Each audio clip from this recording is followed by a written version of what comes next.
Mr. Chileshe, welcome to Business Indaba. Yeah, thank you for having me. It's a pleasure to be here. Yeah, same here, same here. Tell me a bit more about yourself, who you are, where you were born, when you were born. Well, I was born in Lusaka here.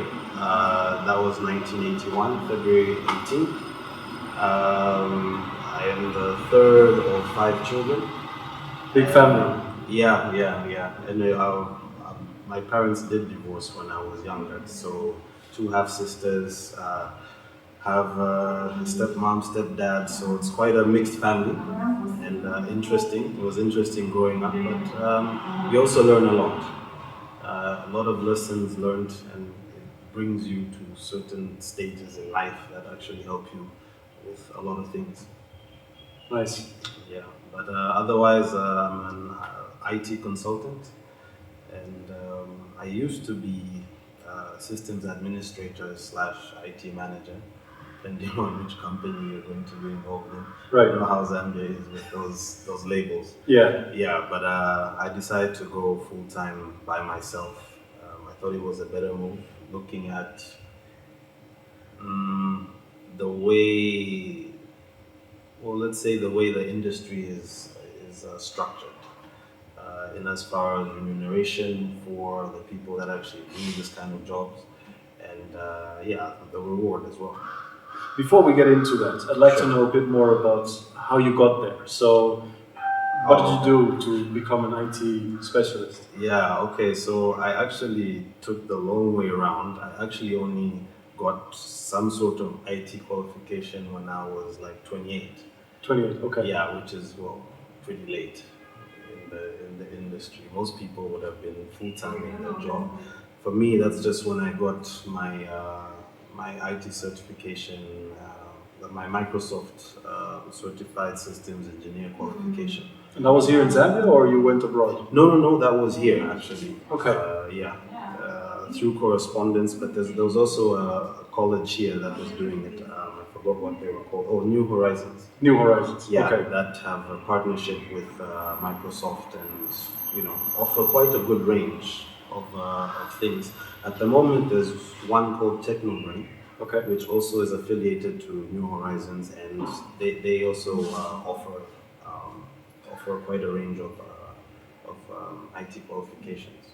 Okay. Yeah, so most people would have gone the university route and said, I'm going to have a degree in computer science. But one thing I learned is that if you get a degree in computer science, all you'll basically be qualified to do is teach. Yeah, and you're not really having that practical experience to actually do the work. Right. Yeah. So you now had the practical experience from where you went to? Well, actually, no, not really. Okay. Because the thing is, once I got my qualification, so at the time I was working at Zantel in customer care. Okay. Yeah, so I had actually gotten a loan, so I could actually do my IT qualification because that was my passion. That's what I wanted to do.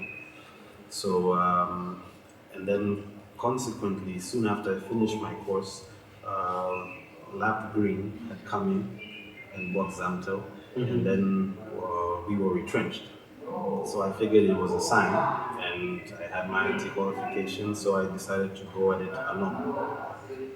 Yeah, but well, that didn't go as planned because I didn't have any experience.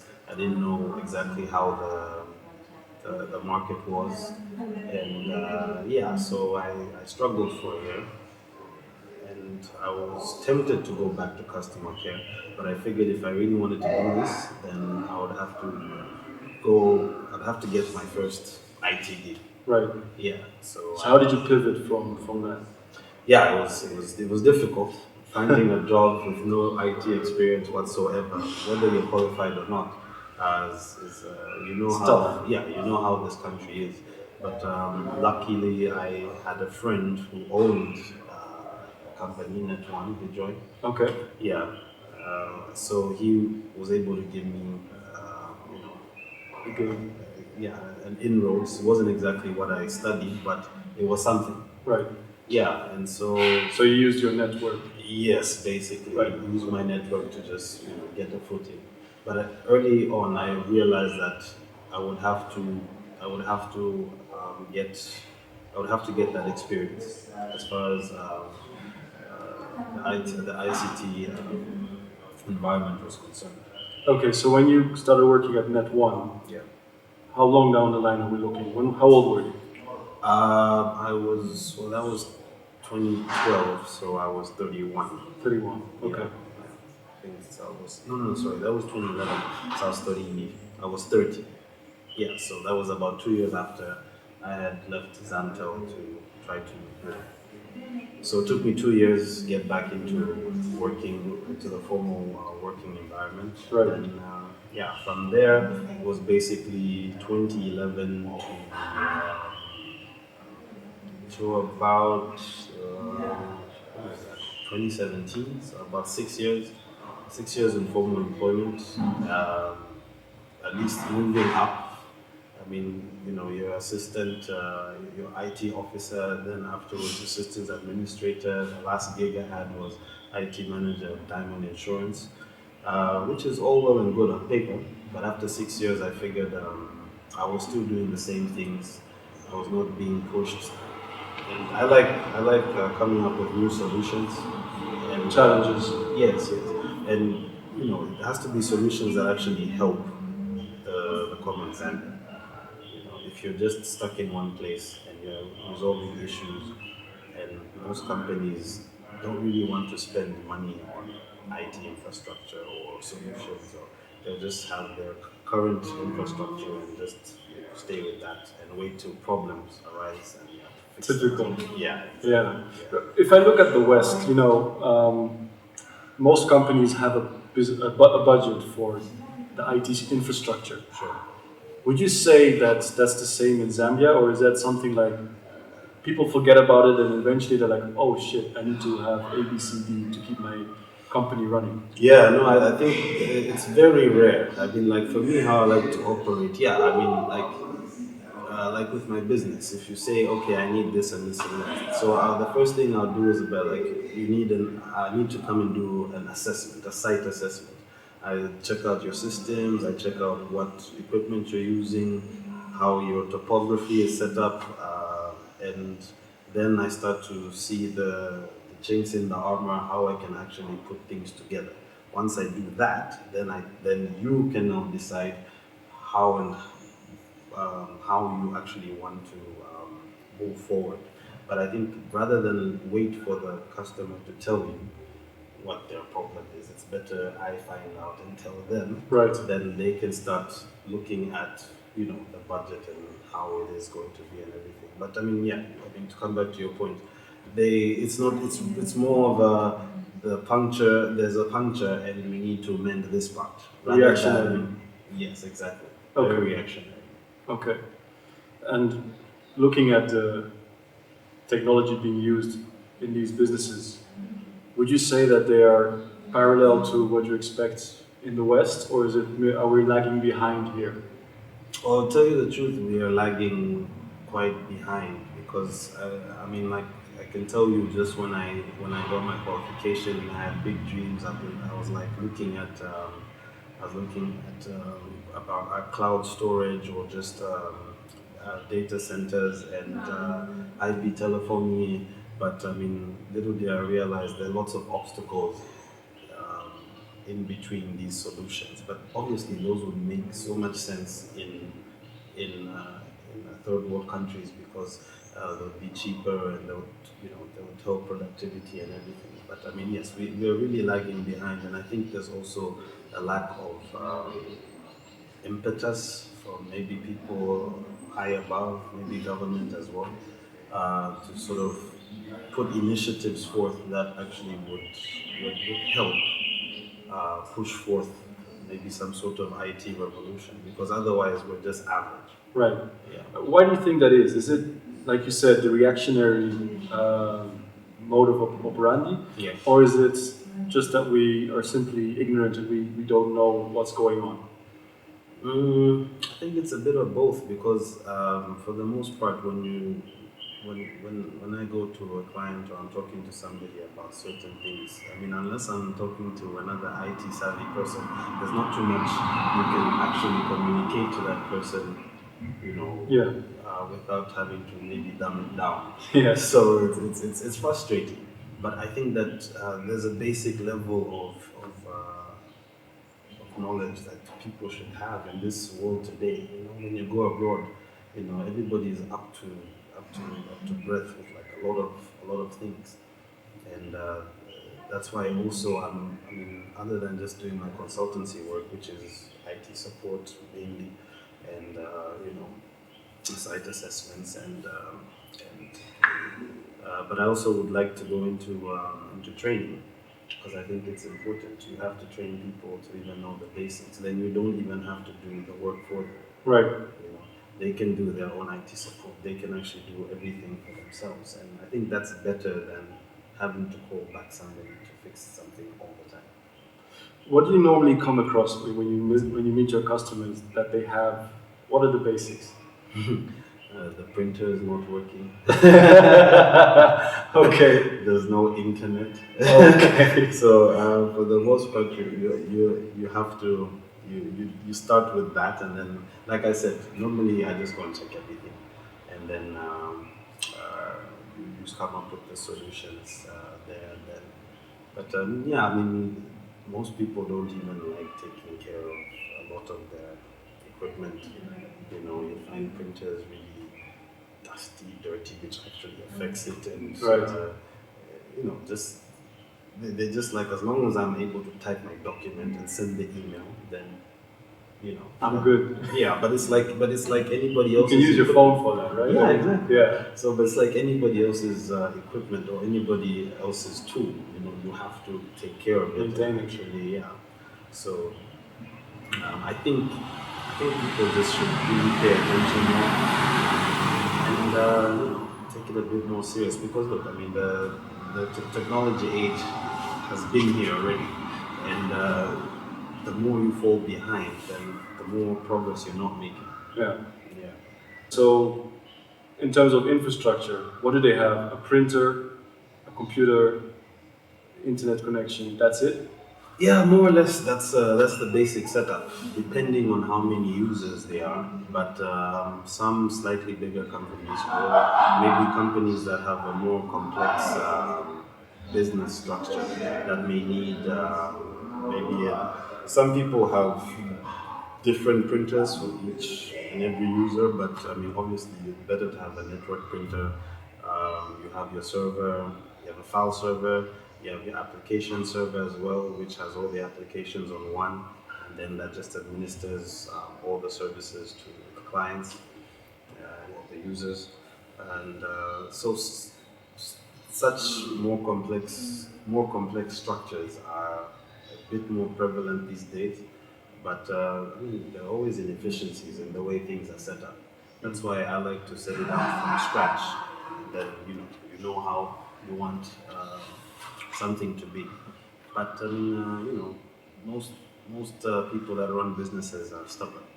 They'd rather have their things. It's like, it's been working this way, so let's just stick to that. If it's not broken, don't fix it. Yeah. Until it is. Yeah. Then yeah. So, what would be your advice to say this is the minimum amount of equipment you need to run a proper infrastructure? Well, I would say, like for me as a consultant, well, basically I can do my work anywhere. My office is basically rolling, but yeah, you have to have a good printer. Color or not depends on what you're actually doing, but otherwise, if it's color, I normally just go somewhere and print it, like DigiPrint, because they'll do it faster, better quality than me investing in something big, which I have to replenish the cartridges and whatnot. But yeah, a good printer, a good internet connection. Obviously, that's one of the most important things, which is difficult. Where would you go to for a good internet connection? Because there's a limited amount of companies that actually provide fast, reliable internet. Yeah, to tell you the truth, it's something that I wrestle with every day. I have to give recommendations to clients, and it differs. Yeah, but I mean, the better ones at the moment are probably MTN, and in my experience, Zamtel. Yeah. Okay. Yeah.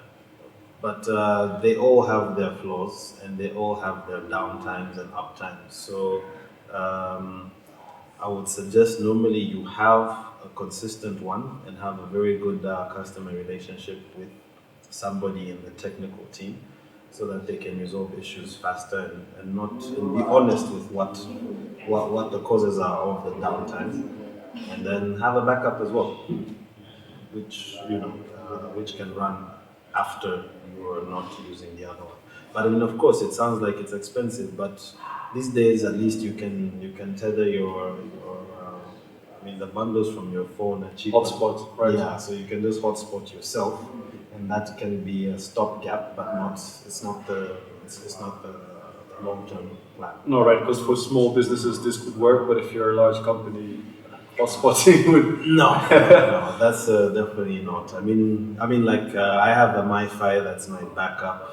That's with MTN, and then uh, Zantel is actually cheaper per month because then they have a fixed price. And I'm not on the internet all the time. My days of downloading on torrents and whatnot are gone. So, Yeah. yeah, I found it. I'll give you a tip.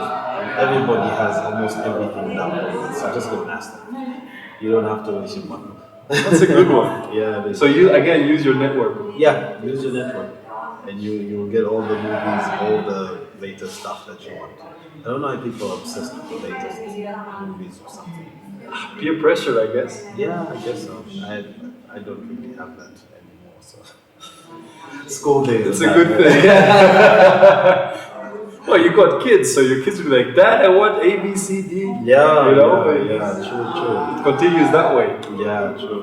Yeah. So, what would you say about data security? Is that something that we look into, or is that something that's completely off our radar? Yeah, I think data security is quite important. There's another sector of my business that I really want to move into, which is data storage. Like I said, but I want it to be not really like a data center the way Net One has it, and now there's the Zambia National Data Center, which just rolled out. I think, in my opinion, that's more of a Western model of doing things. And they're talking about 99% uptime and making sure your business. But when you actually go look at the prices, first of all, if you're a small business, I like to focus on SMEs. Okay. So my business concentrates on aiding SMEs in being more productive and being more efficient. So you don't have to think about too many IT issues. But at the same time, also educating you in making sure that you're able to handle whatever sort of things that come up. Now, with the data centers, I don't think there are not too many people who access those services. You see, you'll be looking at maybe 10,000 a month for making sure that your data is safe, but 10,000 is maybe somebody's payroll. Right. So how are you really going to be able to afford such a service? So I'm trying to come up with something that is more scalable, where you're able to tell somebody, I'll be like, yo, Kees, you have 2 terabytes of information. Let me back that up for you and keep it for you safe, so that when you need it to be restored or when you lose it, I can give it to you, and here's my block figure. And it should be as simple as that. Okay, that's interesting. Yeah, and that'll be like per terabyte per terabyte. In tiers, basically. Yeah, in tiers, basically. And like that, it should be, as long as it's in tiers, then a small business, an individual, or a bigger business can be able to choose Pick what they need. Exactly, and pay what they can afford. And they can scale up as well. Exactly.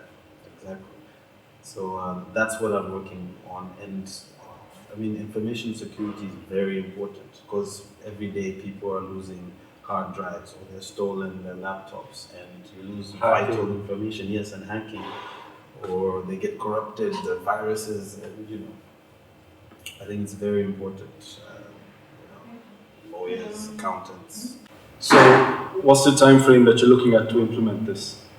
Well, I've been working on it, tweaking it, and doing all sorts of things just to get to that point. But I mean, for the main part, I just basically need to build a couple of servers and buy lots of hard drives, buy lots of space, and have my mini lab that I can actually just get the customers coming in. Okay, that's interesting. Yeah. So like many businesses, capital. Always capital. Yeah. So maybe if the consultancy can feed into that, then maybe. Okay. So the next 2-3 years, or No. It's definitely this year. I would say by June, I would like some sort of progress to be made, because I don't think I need that much, other than a couple of servers and actually starting to get a lot of hard drives. So it's rather a simple idea, but I think it's important. I think maybe the way people are seeing it is not the way I see it, but I think it's worthwhile. and how do you tackle that barrier? I mean, we already discussed that it is ignorance and a lack of, wanting to know what's needed in the IT infrastructure. How will you convince them that this is needed? Yeah. Anyway, it is kind of a difficult thing, but for the most part in my industry, it's people don't know what they need until disaster happens. Yeah. So that's why I like to do, like I said, a full site assessment, so that I'm able to preempt all the trouble, and also have some sort of examples to give them, because I mean, it's rather you'd have everything running efficiently. I like everything efficiently, and I wouldn't even want to come back to your establishment once I set up everything. It'd just be like, yeah, okay, we're done. Once off payment, bye. And then everything. So it's difficult, and people talk about money constraints, but sometimes you lose more. You have to buy new equipment, you have to buy a new hard drive, you have to do this and that. So it's always better to save now, preempt the disaster before it happens, and have the peace of mind. In the industry, they're saying that data is the new currency, right? And that's something that I think a lot of companies here still don't fully understand, because data can be used to predict what's going to happen. Yeah. Or you can look at what's already how you're performing now. With this idea that you have, it can definitely help them, secure their data. Yes. Is this something that you will involve in the message, or would you say you're going to tackle it in a different way? No, I think that would definitely be one of the things, because it's true. I mean, your data also tells a story about, say, your business, the way your expenditure was, the way you were dealing with situations, the way you were dealing with clients.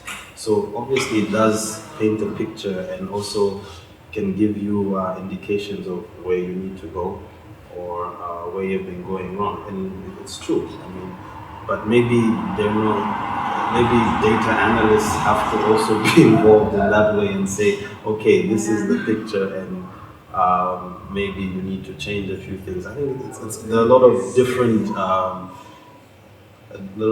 parties that might need to be involved in order to let people know that information is basically a lot. And like you said, this is a major currency. It's not just money now. So it's definitely worth something people should be looking into. Mm. I think one thing that people don't realize here is that they're actually in a lucky position, because if you look at companies in the West that have been around for quite a while, they have a lot of legacy systems that they need to replace. which causes a whole seat of headaches. Yes. I mean, if you're in the position of going to these companies, I mean, that's a good thing, right? But Zambian businesses don't have that problem. They can actually pivot from here. Yes, actually, that's true. So the benefit of lagging behind all this time is that, well, you can actually just say, okay, from a more rudimentary way of doing things, now we can move with something that is already been developed further along the line and more cost effective, simpler to use. Like when I was working with Diamond Insurance, they were using a very outdated system uh, for the whole what can I say, capturing of clients. And yeah, so now they had to actually, I mean, I had recommended and I went and I just started, gave them what they needed to do, did the whole site assessment, and then, 8 months later, they still hadn't done maybe a single thing that I had asked them to do. Typical. Typical, yeah. Yeah, and then what happened? Shit hit the fan, and now there was a server went down, the system went down, and who's the first person to blame? Exactly. When I was like, but you need to do this, this, and that, and that. Typical. Yeah, and that's the unfortunate thing. You actually live and die by the sword as an IT manager, especially for the most part. IT managers or IT systems administrators are actually like one person. Yeah. Yeah, and the main reason is because most companies can't afford an IT department. No. No, they can't, which is unfortunate. So how do you manage to juggle your time? Because you work with a lot of SMEs. Yeah.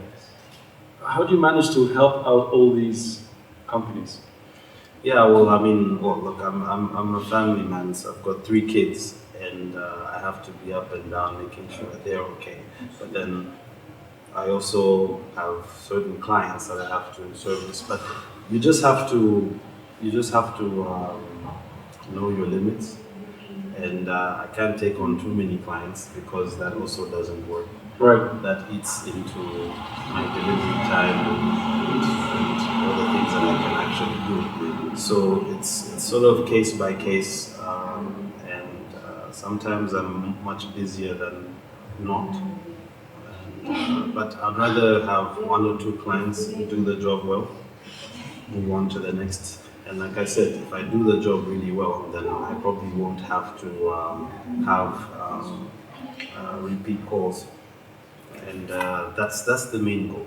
Okay. That's the main goal. If you're good at something and you're able to help somebody, and you do it well, then the job is done. So what's the biggest obstacle that you come across? The biggest obstacle is clients not wanting to pay for something.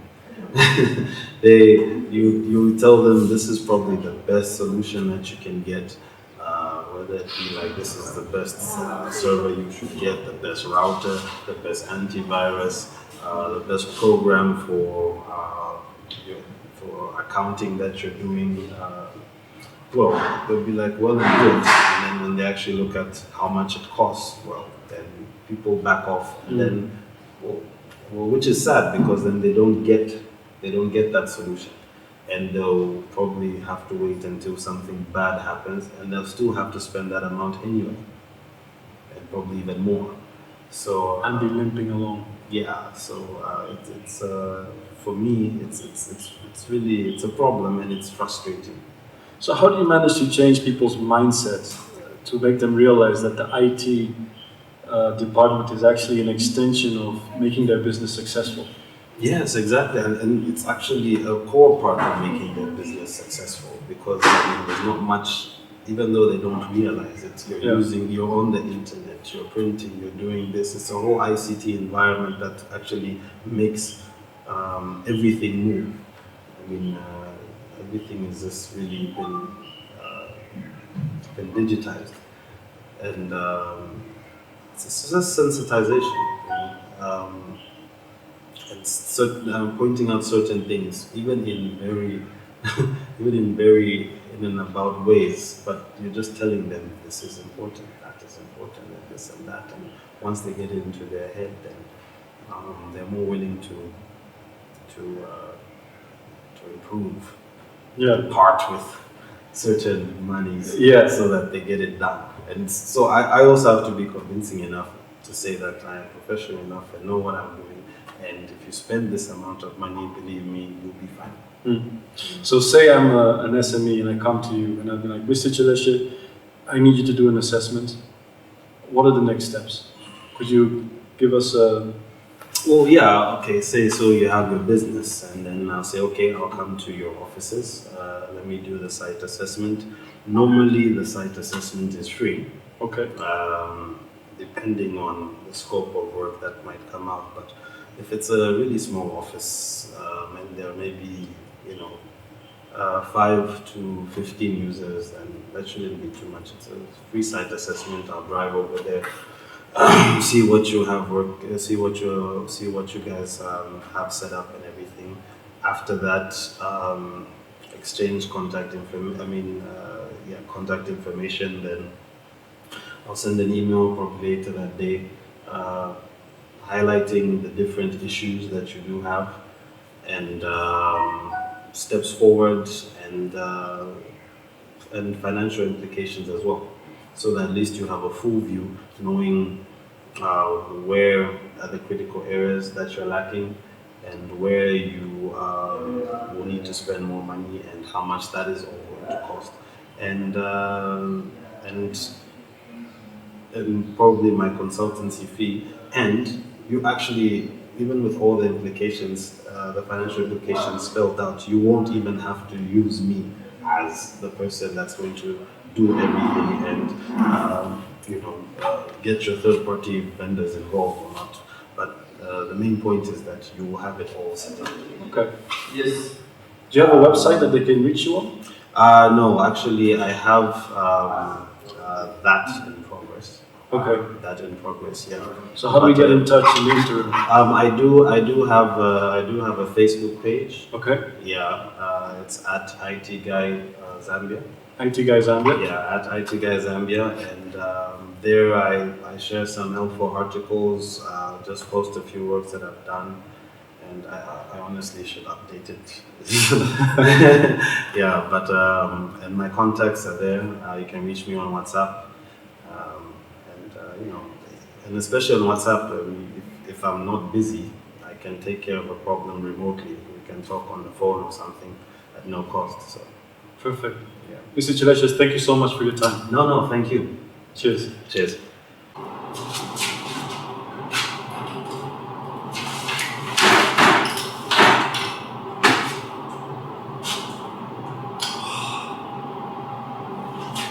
Coolest guy.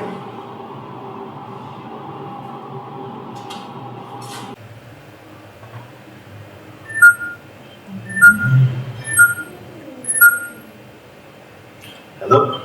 Ah yes, IT guy. Yeah. My printer is not working. Printer's not working. Okay. Is it plugged in? No. Alright, I'll be right there. Okay. Thanks. Hello everybody, this is Joel Chileshe from IT Guy, and you're watching Business Indaba. Please subscribe.